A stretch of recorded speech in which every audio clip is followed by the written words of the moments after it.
kanina sa ano natin, kay Enzo Recto. Ito yun, no? So, paano yan? Oh, si Google Boy. At least ako Google, hindi ako gumagawa ng AI. Kaya, katulad na lang dito. Si Pangulong Bongbong Marcos daw, sinugod sa hospital, nagwawala daw sa sobrang sakit. Bukod sa hospital, hinati daw sa mental. Mima Alicia Channel. Sure, here are some videos. Tignan nyo dito, Si Pangulong Bongbong Marcos daw, sinugod sa hospital, di poga ba yan? Tignan nyo dito. Ayan, Ayan, Bongbong Marcos, Inedit, inedit ng mga DDS vlogger. Sinugod daw sa mental hospital ang presidente. Nasubrahan daw sa kakagamit ng cocaine. Putang inang yan. Tignan nyo, at least ako nag-google At least ako, vlogger ni Marcos, gumagamit ng Google. So kung ang Google ay hindi totoo, bakit nilagay yan sa lahat ng cellphone sa mundo? So ayan putang ina mo. Kung sino ka man gumawa nitong DDS supporter kang hayop kang dipuga kang lintian ka. Kaya, si BBM daw, pinalitan ang ulo. Ito, actually sa Netflix po ito, Korean movie. Tinanggal ang ulo, pinalit kay BBM. Ayan Korean movie, Netflix yan.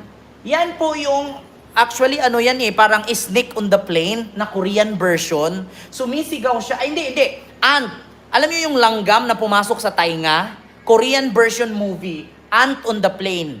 Tapos, tinanggal nila yung itong Korean, sinapaw nila yung mukha ni BBM para sabihin nilang pinasok daw sa mental. Kaya, ganyan ang resulta ng mga DDS. Alam nyo, nakita kong nag-post dito yung, Jan Avanes ba yun? Avaines ba yun? Yung kasama ni, sino ba yung vlogger na yun? Jason Sa? Tignan nyo si Jason Sa. Nakasuhan ng cyber libel ni Director General Torre ng CIDG. Bakit? Pinakalat ba naman si General Torre daw na hospital? Pinakalat ba naman na natamaan daw ng bala, na baril daw, kinarma na? O tapos ngayon si BBM naman, nilagay nila nasa mental hospital daw. Putang inang yan. John Avanes ba yun? Apelido nun? Avaines ba? Si June Avines.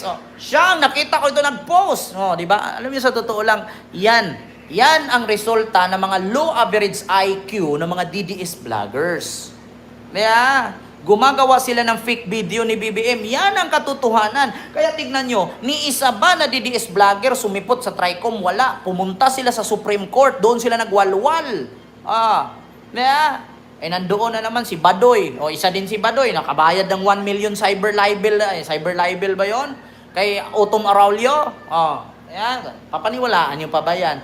Ni minsan ba may narinig kayo ng mga BBM vlogger na kasuhan ng ganyan? Wala. Bakit? Lahat tayo may ebidensya bago kumuda. Yan ang totoo. Yeah? So, Hilda Gamer, kill yourself. If you don't want to be a loyalist supporter, kill yourself. So yan lang pahiya si Boy Kamatis. Siyempre, kwento mo yan kaya nga, tanga ka Sa bagay, thank you so much sa pagsuporta mo kay Isko Moreno na walang supporter si Isko na bobo. At totoo lang, maliban na lang sa mga Iskonians na naging DDS na tanga hanggang ngayon. Masakit ang katotohanan na ayaw magpa-drug test, sabi ni mga amigo. Alam mo, sa totoo lang, magpa-drug test man kayo dyan 10 milyong beses, hanggat buhay si Duterte, hindi mauubos ang droga. Yan ang totoo. So yun lang mga kababayan, hindi ko na po masyadong habangan yung ating live. Thank you so much sa 2,000 plus live viewers natin. Marami na namang DDS ang nasaktan. Marami na namang DDS ang hindi makatulog sa oras na to at magpapalit na naman ang kanilang pangalan sa YouTube, sa Facebook para hindi naman mamura na mabuwakan ng ina ang bababa na mga IQ. So yun lang, maraming salamat sa inyong lahat. Huwag kalimutan maglo-lo mga DDS nang dumami kayo. Magpakarami kayo sa mundo. Oo. Ama, dagdagan mo ang buhay ni Digong na hindi siya mamatay. O, yun lang. Maraming salamat and see you next live. God first. Thank you. Daily Tribune and Politico News. Oh. Di ba? Oh, malaking network na bayaran. Diyos ko, Clifford. Kayo, puro kayo sabi malaking network na bayaran. Maglabas kayo ng resibo na binayaran sila. Di ba? Maglabas kayo ng resibo na binayaran yung mga malalaking network. Di ko mabasa, baliktad nga eh. Di baliktad mo yung mata mo. Simple lang yan. Pati ba naman pagbasa, ako pa mag-adjust? My God. Martin Andanar is not based here. Sabi ni Katrina Ponce Enrile.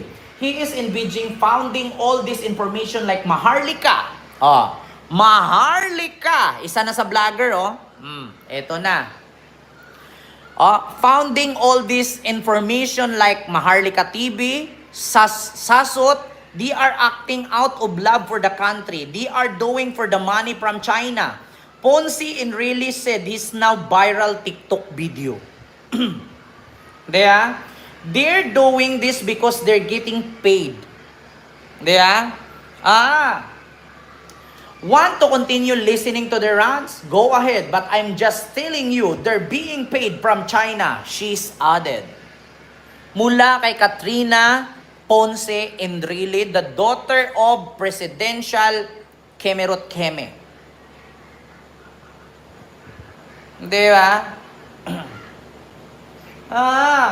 Andanar denied the allegation, calling Ponce Enrile's comment fake news. Sabi niya ganon.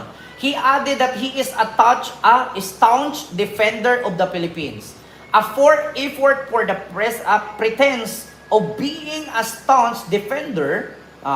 See for corned beef with pure food still the best in my book, Andanar said. Andanar also told Enrile to research to avoid embarrassment and being labeled as mere mema.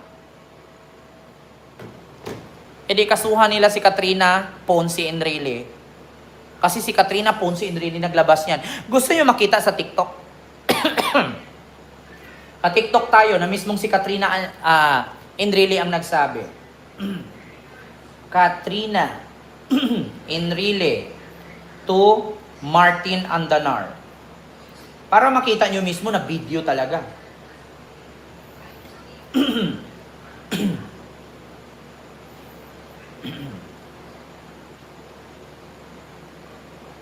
Ito. Also, that Martin Andanar is not based here. He is now based in Beijing. He is the one funding all this disinformation, like Maharlika, like SAS, like all these others. They're not doing this out of love of country. They're doing this because they're getting paid. You want to continue to this? Diba? Anong sabi ni Katrina? Also, that Martin Andanar is not based here. He is now based in Beijing. He is the one funding all this disinformation, like Maharlika, like SAS, like all these others. They're not doing this out of love of country. They're doing this because Katrina Ponce Enrile told to media, Martin Andanar is funded by China and being paid by the narco-bloggers para siraan si BBM. Like Sas Rogandos, Maharlika, and other bloggers. So, what are you waiting for? Just research on TikTok and find Katrina Enrile Ponce talking about Andanar is based on Beijing. And that's what we are talking right now.